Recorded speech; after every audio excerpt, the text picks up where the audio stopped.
Good evening, everybody. Welcome to the 2018 Louis Waller Lecture, Looking Back, the Early Days of Donor Conception in Victoria. I'm Kirsten Mander and I'm the Chair of the Assisted Reproductive Treatment Authority, and I'm Chair for this evening for you. Firstly, I'd like to acknowledge the traditional owners of the land on which we meet this evening and pay my respects to their elders past and present. Joining us tonight, we're delighted to welcome Emeritus Professor Louis Waller, his wife Wendy Waller, and other members of the Waller family who are in attendance. Professor David de Cresta, members past and present of VARTA and the ITA, members of the public, colleagues and friends. It's wonderful to look out over all of the faces before me. This event has been tremendously popular. We even had to find a larger venue to accommodate the numbers.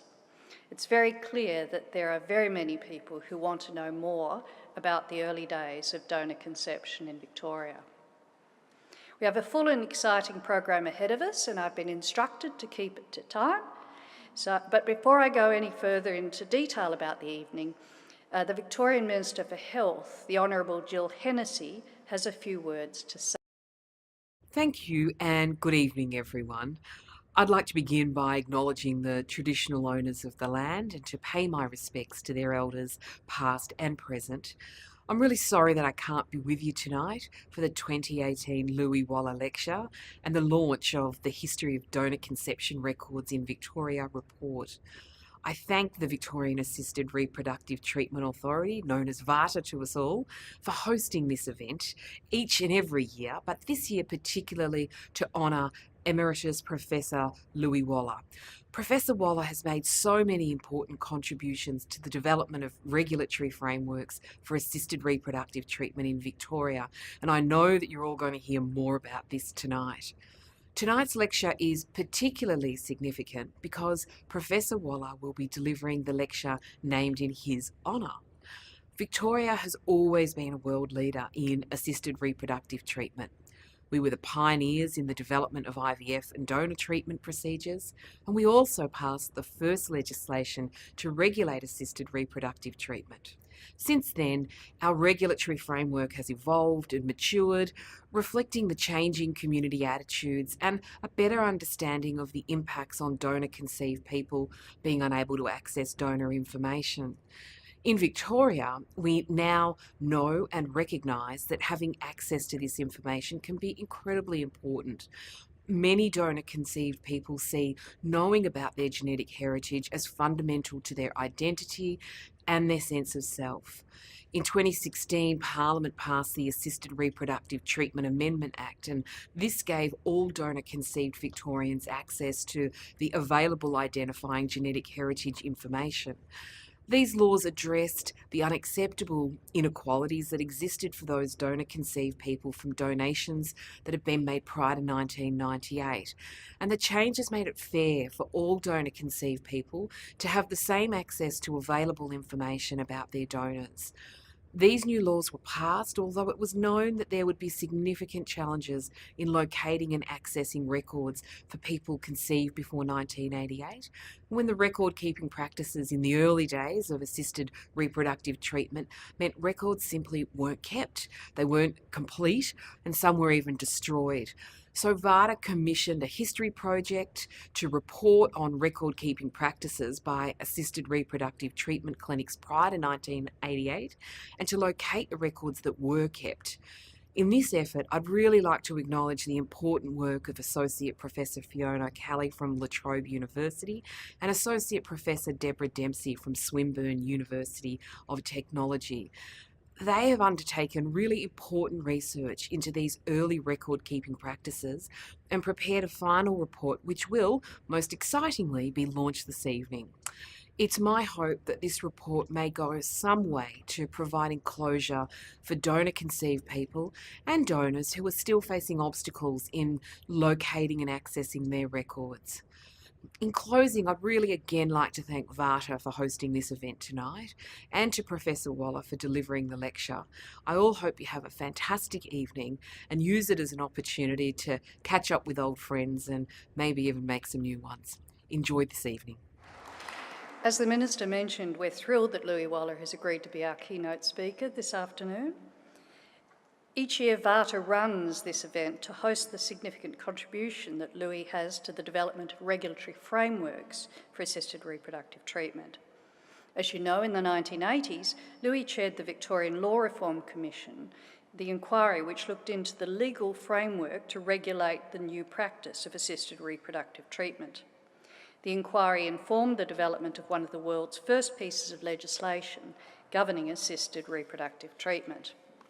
Louis then went on to chair the Standing Review Advisory Committee on Infertility and in 1995 became the inaugural chair of the Infertility Treatment Authority, the organisation that preceded VARTA. Louis also chaired the first review of the Assisted Reproductive Treatment Act during his time at the Victorian Law Reform Commission. I think we would all agree that his contribution can't be overstated. In July, it will be 30 years since the implementation of the Central Register in Victoria. Truly a remarkable milestone, and yet another reason why we are thrilled to have Louis speak to us this evening about the history of assisted reproductive treatment legislation in Victoria. It's my pleasure to invite Emeritus Professor Louis Waller to speak to us.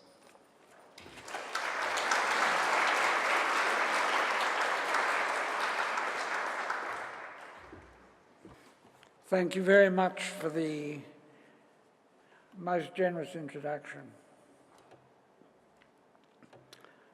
It's one of those occasions where I wish that my mum and dad of blessed memories were in the audience, because my father would have enjoyed everything you said and my mother would have believed every word.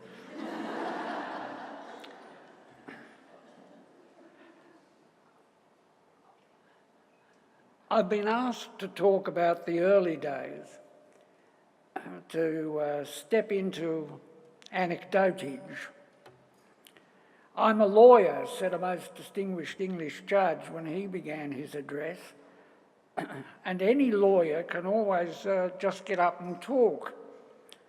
As the doctors say in the United States, you can always tell the state of the lawyer's health by looking at his mouth. If it's shut, he's dead. So having passed my medical, let me get on with the talk. This year is the 40th anniversary of the birth in a town in England of Louise Brown. Louise Brown is the first human being whose life began not in her mother's womb, but in a petri dish in a laboratory. 2 years later, Candice was born in the Royal Women's Hospital in our town, the first Australian test tube baby in the terminology of those days. Those births and several others in other countries excited an intense, sustained media explosion. For infertile couples and for their nearest and their dearest, it was the fulfilment of hope. There might indeed be sadness turned into gladness. For medicine and for scientific research, it was another triumph, joining the many that had emerged in and after World War II. But there was concern and there was consternation. Some churches and some scientists and some drawn from social sciences disciplines expressed grave doubts, if not absolute opposition, to the creation of laboratory life to in vitro fertilisation, IVF, as it quickly was entitled. Melbourne was one of the world's IVF pioneer cities. Both great universities, Melbourne and Monash, and their affiliated hospitals were in the van, and of course the competition of the experts was at times incandescent. And Melbourne was in the van too, in Victoria's response to the hard questions asked, the outcomes scanned, and the futures, sometimes so dimly discerned as to be ethereal, pondered. I became Victorian Law Reform Commissioner in February 1982. The Lindsay Thompson LCP government decided to lob the IVF ball or hand grenade to a committee to consider the social, ethical and legal issues arising from in vitro fertilisation. As my beloved friend Frank Harmon of blessed memory sometimes said, God so loved the world that he did not send it a committee. Human rulers do. I was appointed the committee's chairman. The Thompson LCP government was defeated at the polls in early 1982, and the members of the IVF committee were appointed by the ALP government, led by John Cain Jr., who held the Attorney General's portfolio as well as the premiership until late in 1983, when the late and lamented Jim Kennan was appointed as the Attorney General. It is fitting in this retrospect to recall my committee colleagues. We spent long days and long evenings in our meetings, in our several public hearings, and in interviews with a range of relevant people. 3 of the 8 members are no longer alive. They are the Reverend Dr. Frank Harmon, who was the parish priest of Clifton Hill and the presiding judge of the National Tribunal of the Catholic Church, Professor Priscilla Kincaid-Smith, the Professor of Renal Medicine in the Royal Melbourne Hospital, and Miss Lynette Opus, Barrister at Law, who had a specialist practice in family law. The other members were Mrs. Yasna Hay, a former teacher with interests in migrant welfare and education, the Reverend Dr. John Henley, who was the Dean of the Melbourne College of Divinity, Miss Eva Lerner, who was the Director of the Human Resource Centre at La Trobe University, Dr. James McDonald, a GP with a large O&G practice and area coordinator of the Family Medicine Program, and Professor Roger Pepperell, Professor of Obstetrics and Gynaecology in the University of Melbourne. Our terms of reference obliged us to submit an interim report 3 months after we convened. We did. And in that first report, we advised unanimously that the use of IVF in what we entitled the most common situation, where only the gametes of a married couple were placed in the glass dish, was acceptable in Victoria. From the outset, all of us agreed that IVF and its relations, which later had acronyms, GIFT, ZIFT and PROST, should be regulated by legislation enacted by the Parliament of Victoria. We all considered that professional regulations or even rules published by regulatory authorities or the like, or the vagaries of the courtroom, however eminent, were not acceptable. In 1981, in his Southey lecture, Sir Ninian Stephen, then a Justice of the High Court of Australia, put it thus: an elected legislature as the identified and visible maker of laws can be seen to be responsive to legitimate pressures and to the strongly held views of the community. Courts, on the other hand, confer no democratic legitimacy upon the law they make, and their judgments are neither responsive to nor afford any relief for the pressures of community concern which bear so strongly upon an elected legislature which must periodically go to the people.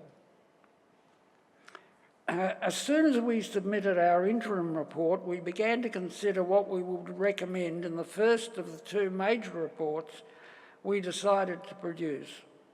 The first of these was to be on donor gametes and IVF, which is the overarching theme of this evening's lecture, and in particular will embody the launch of the history of donor conception records in Victoria. Our report on donor gametes contains specific recommendations on the use of donor gametes and donor embryos in IVF, the licensing and regulation of hospitals to provide these procedures, counselling and comprehensive information for infertile couples and for gamete donors, status legislation to establish clearly and unequivocally parent and child relationships where donor gametes were successfully employed, and conscientious objection provisions for doctors and allied health professionals in all approved IVF programs. The report addressed the tense, sensitive question of information about gamete donors. There was an established practice of complete anonymity for donors, postulated and pursued in donor sperm programs, which had grown and indeed burgeoned since the end of World War II in Australia and in many other countries. The talk was that most sperm donors were young medical students, paid a small fee for the gifts of life, and promised that there would never be any questions asked. But of course, questions were never absent. We received submissions, we took advice, and we discussed, debated, and deliberated. Some AI practitioners claimed that absolute anonymity was absolutely essential, lest prospective donors chose rather to be safe from an unexpected, unwelcome knock on the door or call on the phone. Two experiences affected me. One was a letter I read, published in a Californian university newspaper, written by a young woman who discovered that Dad was not her father. Her mother had been impregnated with sperm donated somewhere in the eastern United States, and Susan Rubin, the student, excoriated the man who had, she claimed, irresponsibly left her unknowing who he was. The second was a meeting I had with two women, both of whom discovered when they were young adults that they were adopted at birth and who had each set out to find their birth mothers and their fathers. Jigsaw was not to be forever a puzzle.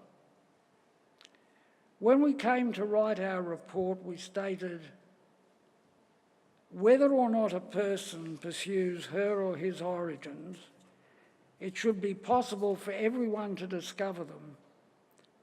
There is a substantial and growing view that the values of honesty and integrity are crucial to the creation of a happy family. The establishment and maintenance of the Health Commission's registry, entitled the Central Register, will become a matter of common knowledge in the Victorian community. This will permit any person to request information about her or his own genetic background from the registry on such terms and in such circumstances as the Commission shall from time to time determine. The Health Commission was abolished and the Department of Health became the creator of the Central Register. We delivered our report in August 1983. When 1984 ended, the Victorian Parliament had enacted two unique pieces of legislation. The first was the Status Statute. The second was the Infertility Medical Procedures Act 1984. That act provided for the establishment of the Central Register and for the establishment of the Standing Review and Advisory Committee on Infertility. I was privileged to be its first chairman. The register was inaugurated in 1988. Legislation isn't set in stone, and there have been amendments and full-scale reformative enactments and major administrative developments in the 3 decades since then. The history to be launched tonight addresses that most important aspect of these IVF enactments. What I remember with feelings of thankfulness and of satisfaction is that in Victoria, the courses the IVF Committee proposed gained bipartisan and bicameral support in the Parliament. My own experiences with ministers and with both senior and junior civil servants were, nearly always, not only civil but also companionable, informed by knowledge and by good faith. I have many strong memories of those years between 1982 and 2001, when gametes, embryos, chromosomes and newer terms, zygotes and syngamy for example, were daily in my mind and often on my lips or in my writings. There are several sayings which I have found often return to remembrance. One is the somewhat ambitious statement attributed to King Alfonso of Castile called the Wise, who's reported to have said, "If I had been president at the creation, I would have given some useful hints for the better ordering of the universe." We were there at the beginning. Another comes from Martin Luther King. Our media today reminds me of it. He said, "The means by which we live have outdistanced the ends for which we live.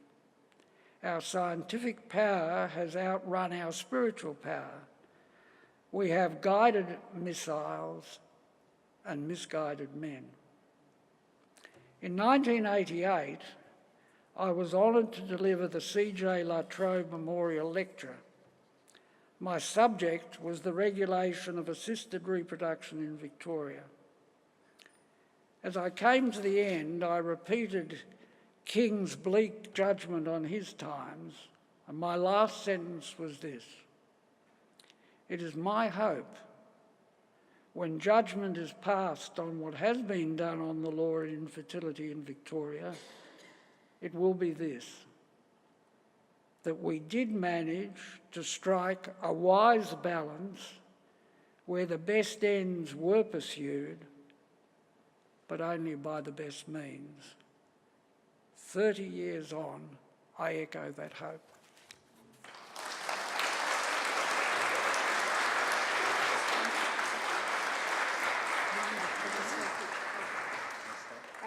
Thank you, Louis. I would just like to say that was absolutely fascinating, and thank you for your time this evening, as well as your many contributions over the years to assisted reproductive treatment. Here's a small plaque to thank you for that. As long as I don't have to wear it.